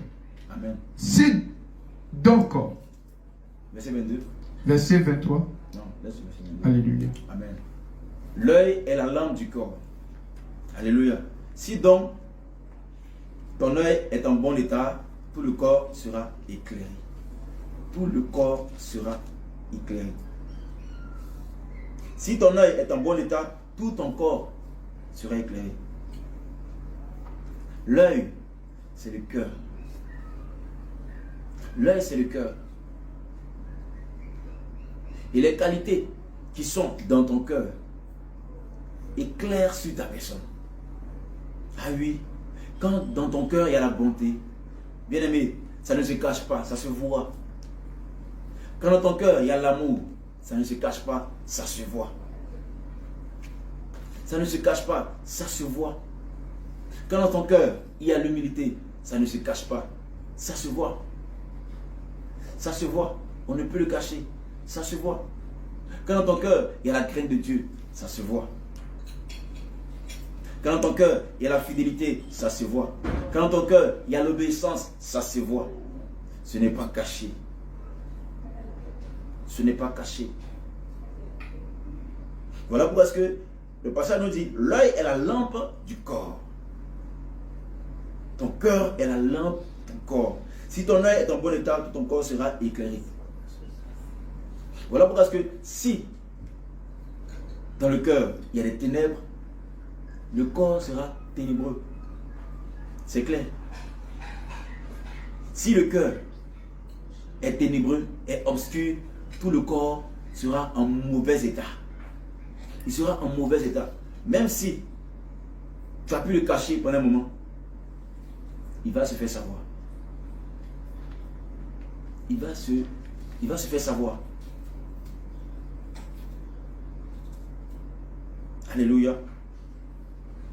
Au verset 23, qui dit, mais si ton œil est en mauvais état, tout ton corps sera dans les ténèbres. Tout ton corps sera dans les ténèbres. Si donc la lumière qui est en toi est ténèbre, combien seront grandes ces ténèbres? Alors, c'est clair. Si donc le cœur qui doit éclairer, mais plutôt est ténèbre, ça veut dire qu'il n'y a pas Jésus-Christ dans ce cœur, le Saint-Esprit qui doit éclairer n'est pas dans ton cœur, combien seront grandes ces ténèbres? Qui sera là dans ton cœur? C'est le diable. C'est le diable. Et de tout ce que tu feras ne va jamais plaire à Dieu. Parce que tu seras conduit par les œuvres de la chair qui ne peuvent plaire à Dieu. Tout ce qui est ténébreux, tout ce qui est mondain, tout ce qui est obscur, tout ce qui conduit à la mort, à la ruine, à la perte, à la chute. Alléluia. Combien seront grandes ces ténèbres? Combien seront grandes ces ténèbres? Alléluia. Voilà pourquoi est-ce que le Seigneur dit regarde au cœur. Il dit, l'homme regarde à ce qui frappe les yeux, mais l'Éternel regarde au cœur. Il regarde pour voir si dans ce cœur, est-ce qu'il y a la lumière dans ce cœur? Est-ce que, bien aimé, est-ce qu'il y a la lumière dans ton cœur? Est-ce que ton cœur est éclairé? Est-ce que ton cœur est éclairé?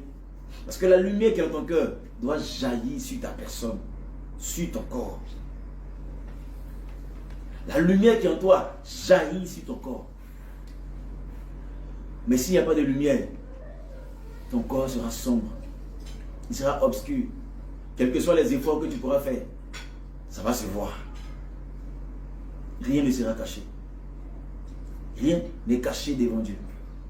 Rien n'est caché devant Dieu. C'est pourquoi il est dit au... Alléluia. Matthieu 5, verset 29.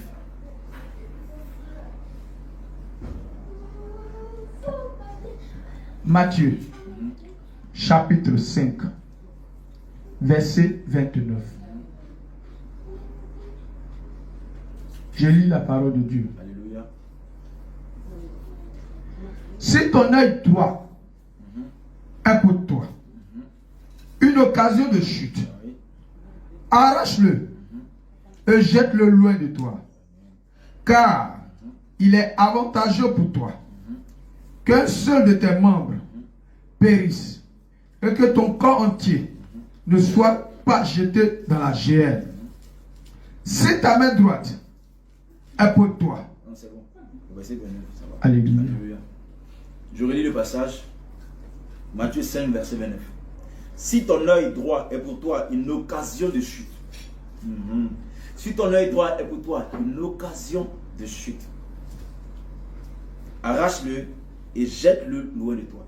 Alors, ce qui peut t'empêcher d'aller au ciel, d'être sauvé, d'être agréable à Dieu. Sépare-toi de cela. Si c'est le mensonge, sépare-toi du mensonge. Si c'est la haine, sépare-toi de la haine. Si c'est la colère, renonce à la colère. Si c'est l'orgueil, humilie-toi. Si c'est la masturbation, repens-toi, renonce à la masturbation. Prends des moments de jeûne pour cela. Et le Seigneur va t'aider. Si ce sont les films pornographiques, alors renonce à cela. Arrête de regarder ces films pornographiques. Si tu as ça sur ton téléphone, efface-les. Efface-les. Si ce sont des matchs de télévision, des matchs à la télé, des films novelas, alors éteins ta télé carrément. Si ça te fatigue, débranche la télé. Si tu peux regarder des programmes, soit le journal ou des informations, et que tu seras obligé à regarder des films novelas et tout ça, ça te fatigue, débranche la télé. Déplace-la. Range-la. Prends un moment de jeûne pour ça et prie pour ça. Alléluia. De tout ce qui pourrait te fatiguer et t'empêcher d'aller au ciel. Sépare-toi de ça. Ça, je ne vais pas te parler en anglais, ni en espagnol, ni dans nos dialectes. Je te parle en français. Sépare-toi de ça. Chez nous, chez nous en Côte d'Ivoire, ici, on dit quitte dans ça. Quitte dans ça. Laisse ça faire. Laisse ça. Cherche ton salut. Pour aller au salut, pour atteindre le salut, c'est la marche de la sanctification. Dépouille-toi de cœur, de corps, d'esprit. Si tu as les mauvaises pensées, jeûne pour ça. Demande au Seigneur, Père, aide-moi à retirer ces mauvaises pensées de moi.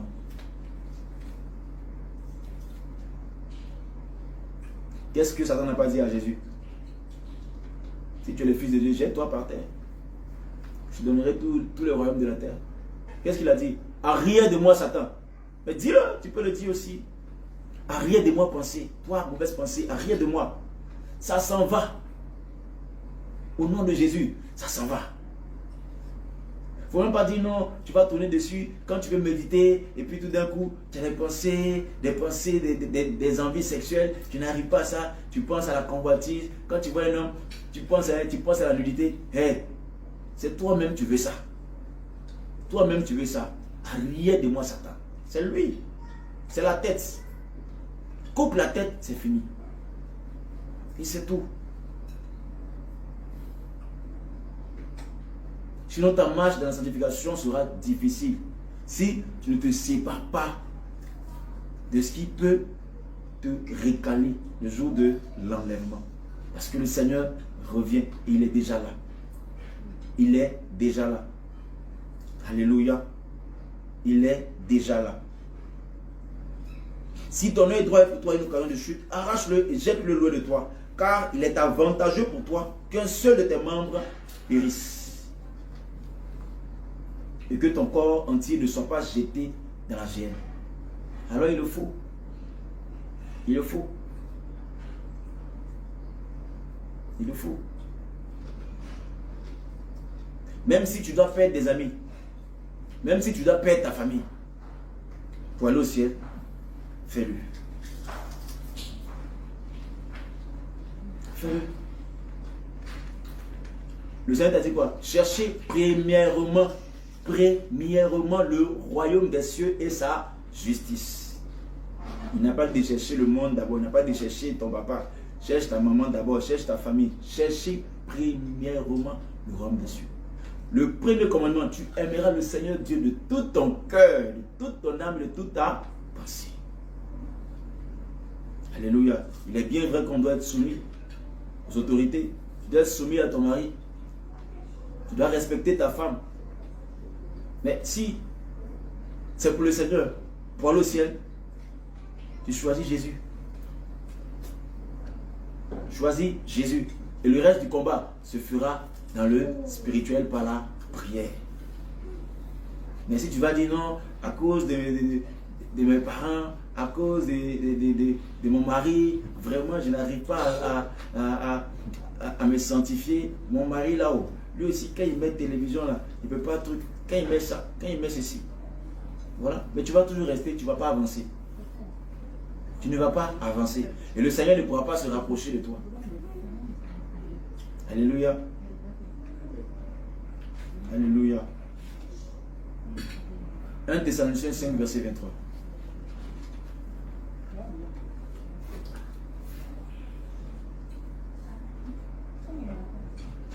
Un Thessaloniciens, chapitre 5, verset 23. Alléluia. Gloire à Jésus. Que le Dieu de paix vous sanctifie lui-même, tout entier, et que tout votre être, l'esprit, l'âme et le corps soient conservés irrépréhensibles lors de l'avènement de notre Seigneur Jésus-Christ. Alléluia. Je relis la parole de Dieu avec respect. Que le Dieu de paix vous sanctifie lui-même tout entier, et que tout votre être, ça veut dire le corps entier, l'esprit, l'âme et le corps. Alléluia. L'esprit, l'âme et le corps soient conservés irrépréhensibles. Ça veut dire irréprochables lors de l'avènement de notre Seigneur Jésus. Ce qui répond à dire que Dieu regarde le cœur aussi bien que le corps. Dieu regarde le cœur et le corps. Il considère le cœur aussi bien que le corps. Alléluia. Parce que avant d'entrer au ciel, le Seigneur va regarder d'abord ton cœur. À la porte du ciel, il va regarder d'abord, est-ce que tu as eu un bon cœur? Quand le scanner va apparaître de toute ta vie, on regardera son cœur. Son cœur a été juste, son cœur a été bon. On regardera, est-ce que cette personne il a demeuré dans la sanctification de corps? Il s'est dépouillé.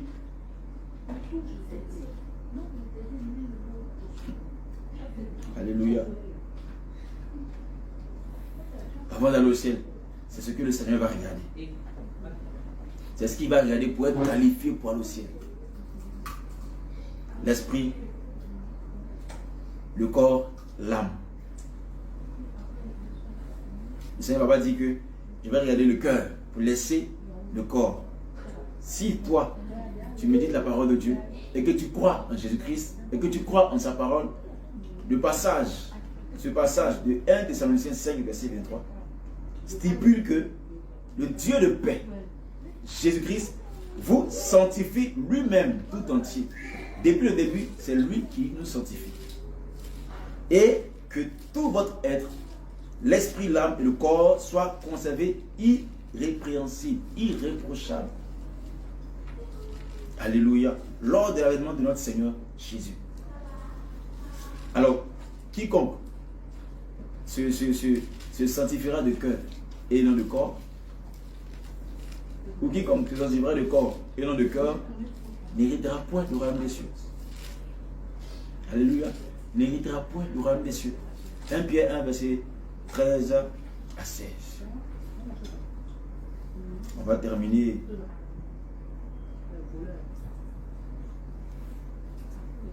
Alléluia. 1 Pierre 1, verset 13 à 16.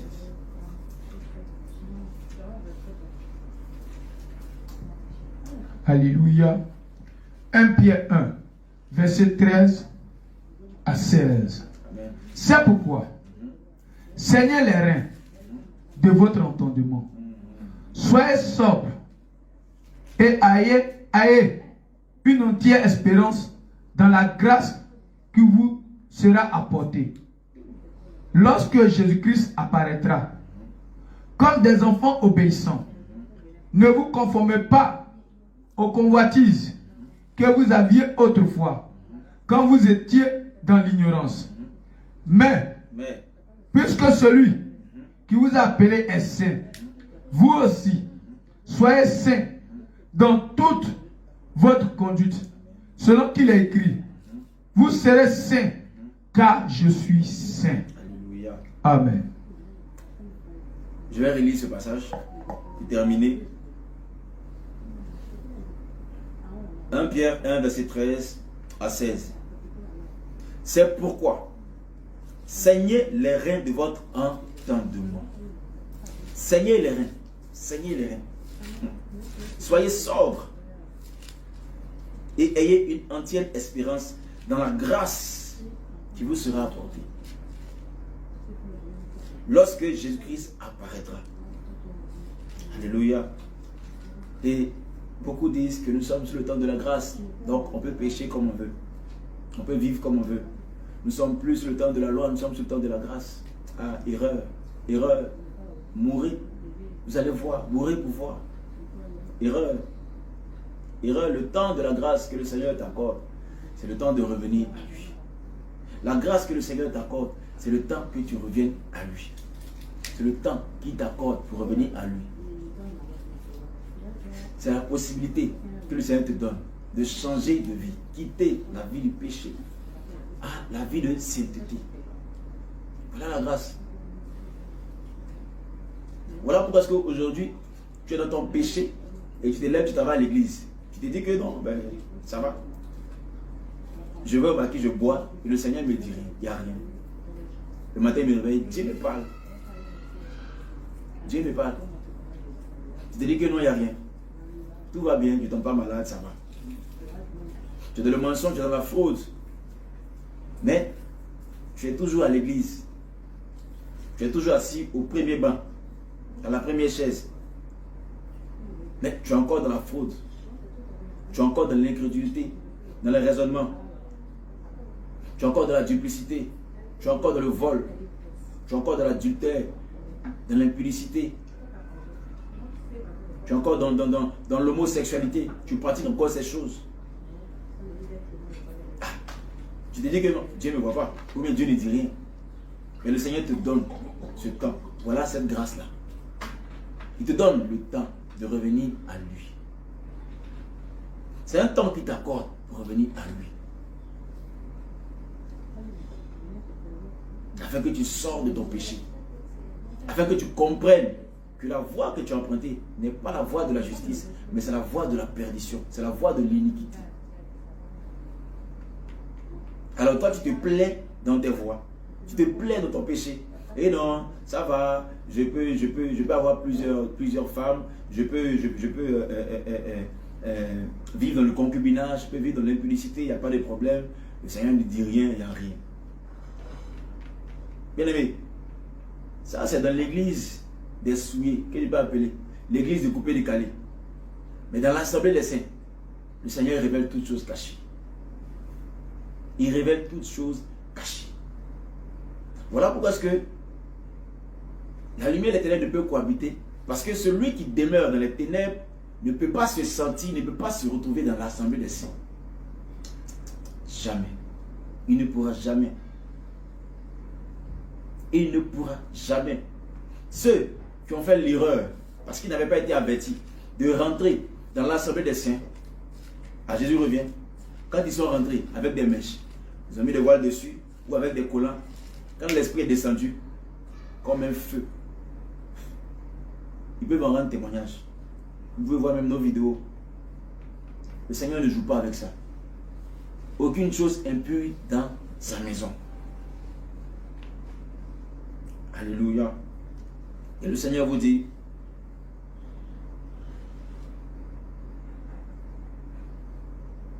alléluia, comme des enfants obéissants, ne vous conformez pas aux convoitises que vous aviez autrefois, quand vous étiez dans l'ignorance. Autrefois, on ne savait pas. On était dans ces choses, on les pratiquait comme tout le monde. Mais aujourd'hui, on a reçu Jésus-Christ, on s'éloigne du monde. Parce que si on devient ami du monde, on devient ennemi de Dieu. Autrefois, on ne savait pas que Dieu regardait aussi bien le cœur que le corps. On ne savait pas. Mais aujourd'hui, que le Seigneur a ouvert notre entendement, il a ouvert nos yeux. Maintenant, je sors du monde et je vais travailler sur mon cœur.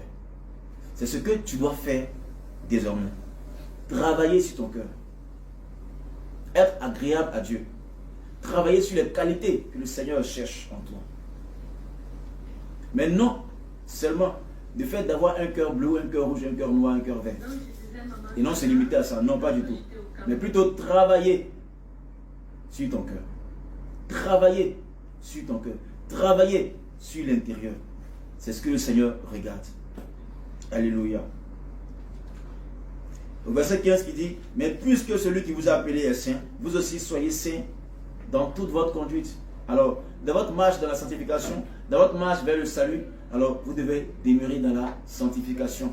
Au fur et à mesure que vous vous sanctifiez, vous vous approchez de Dieu. Au fur et à mesure que vous vous sanctifiez, le Seigneur s'approche de vous. Au fur et à mesure que vous vous éloignez du monde, au fur et à mesure que vous coupez tout ce qui peut vous empêcher d'entrer dans le royaume des cieux, le Seigneur se rapproche de vous, il se révèle à vous, il vous révèle encore d'autres choses cachées, des choses que vous ne connaissez pas.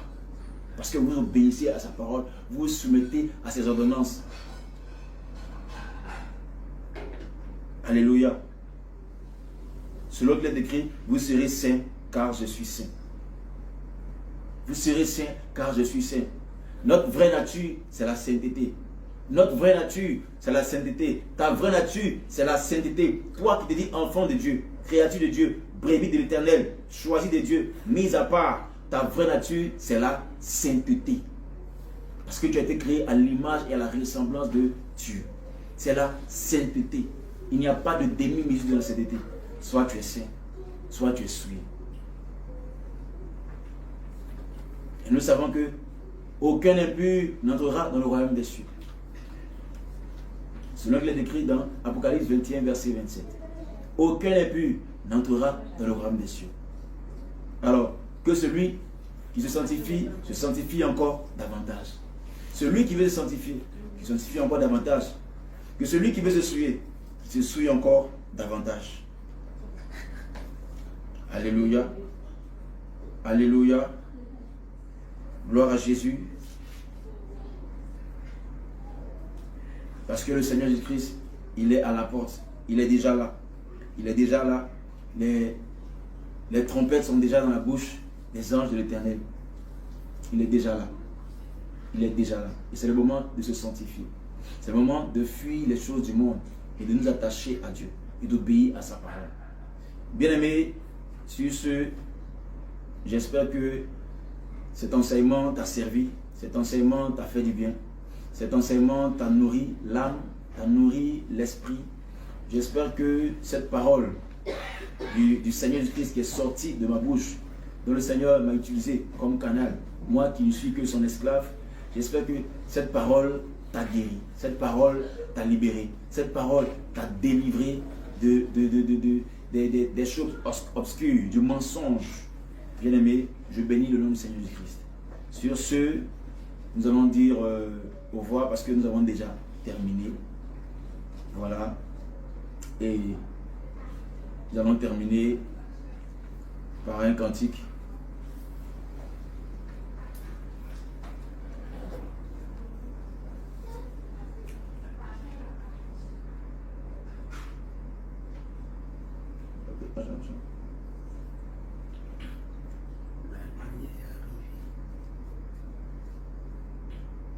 Alléluia.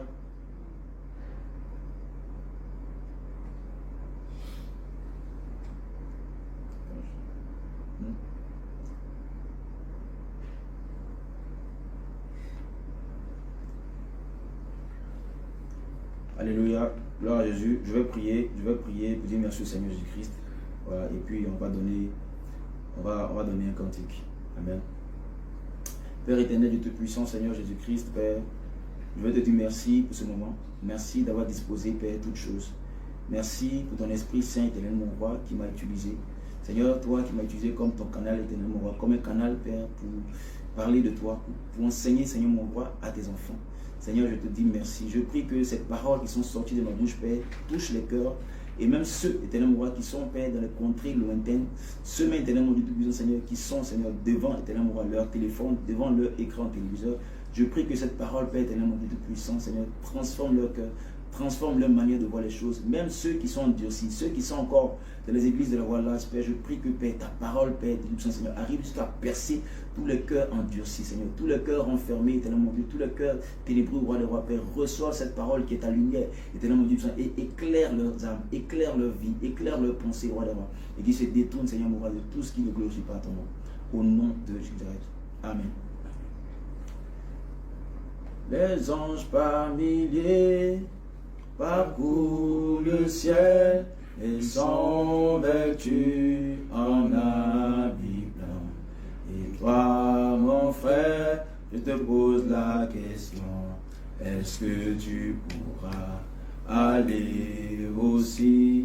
Les anges par milliers parcourent le ciel et sont vêtus en habits blancs. Et toi, ma soeur, je te pose la question, est-ce que tu pourras aller aussi?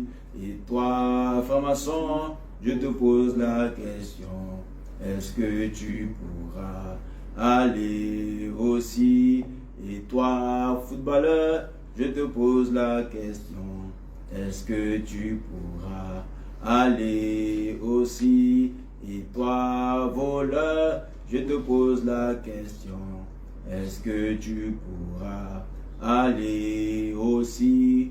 Et toi, menteur, je te pose la question, est-ce que tu pourras aller aussi? Et toi, religieux, je te pose la question, est-ce que tu pourras aller aussi? Et toi, faux pasteur, je te pose la question, est-ce que tu pourras aller aussi? Et toi, pastoresse, je te pose la question, est-ce que tu pourras aller aussi? Les anges par milliers parcourent le ciel et sont vêtus en habits blancs. Et toi, impudique, je te pose la question, est-ce que tu pourras aller aussi? Et toi, homosexuel, je te pose la question, est-ce que tu pourras aller aussi? Et toi, voleur, je te pose la question, est-ce que tu pourras aller aussi? Et toi qui fais les avortements, je te pose la question, est-ce que tu pourras aller aussi? Et toi, homme colère, je te pose la question, est-ce que tu pourras aller aussi? Et toi, je te pose la question, est-ce que tu pourras aller aussi? Shalom, shalom, shalom, shalom, shalom, shalom, shalom. Que le Seigneur